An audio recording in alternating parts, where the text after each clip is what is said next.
La phrase suivante du Shinjinmei dit: ne restez pas dans les deux préjugés, ne vous positionnez pas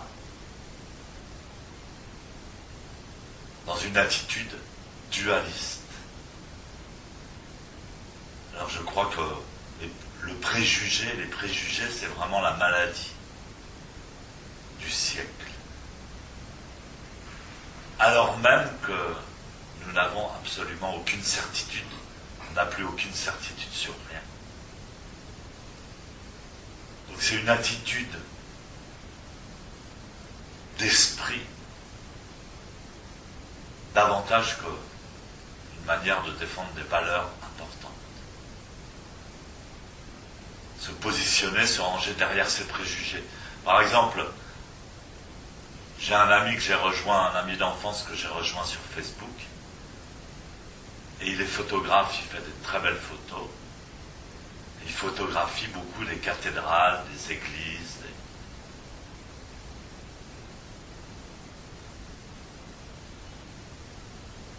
Effectivement, là, c'est très riche comme matière pour faire des photos. Alors je lui ai envoyé un document sur une abbaye, et un article intéressant sur un évêque du XIVe siècle qui, en fait, on a découvert qu'il priait la déesse Isis, donc qui pratiquait une religion qui était encore plus ancienne que le christianisme. C'était la religion des Égyptiens antiques. Alors je lui envoie l'article, je lui envoie les photos, il y avait des très belles photos de l'abbaye. J'ai pensé que ça l'intéresserait.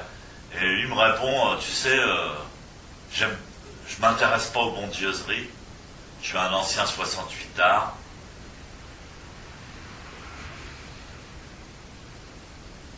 On a été dans la même école, on jouait ensemble quand on était petits tout le temps. On se battait d'ailleurs, souvent. Et donc dans tous les stades de la vie, dans toutes les positions de la vie, il y a des préjugés qu'on garde peut-être même pour se défendre de la vie.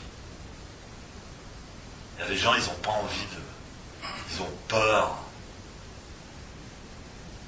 Alors ils se défendent, ils s'opposent. Alors, je lui dis 68 arts, vaut mieux 68 arts que jamais. Hein. Je lui dis qu'est-ce que t'appelles 68 arts, Cohn-Bendit, Jospin qui est trotskiste, ou alors les pro-chinois, Mao Tse-tung. Alors le Shinjinmei dit, ne vous placez pas dans les deux préjugés. C'est quoi les deux préjugés? C'est le blanc, c'est le noir.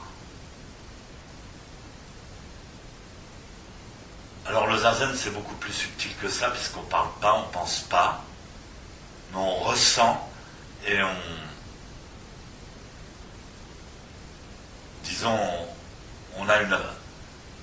on réagit face à soi-même, face à son corps, face à la douleur, face à la patience, face au blocage, qui sont en nous-mêmes,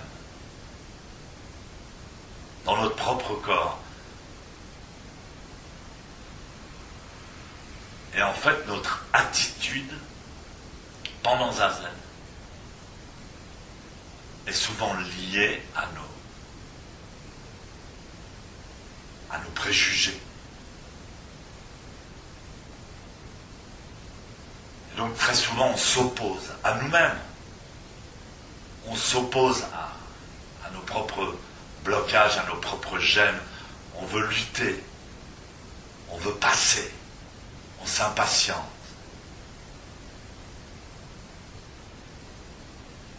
En général, ces poèmes des anciens maîtres étaient des koans, c'est-à-dire des énigmes pour essayer de mieux comprendre la manière et l'état d'esprit dans lequel on doit pratiquer la posture.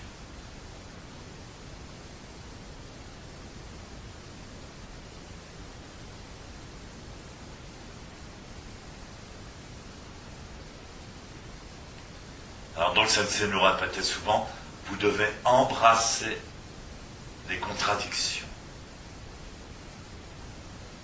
Bien entendu, ça commence par les contradictions qui sont dans notre propre posture.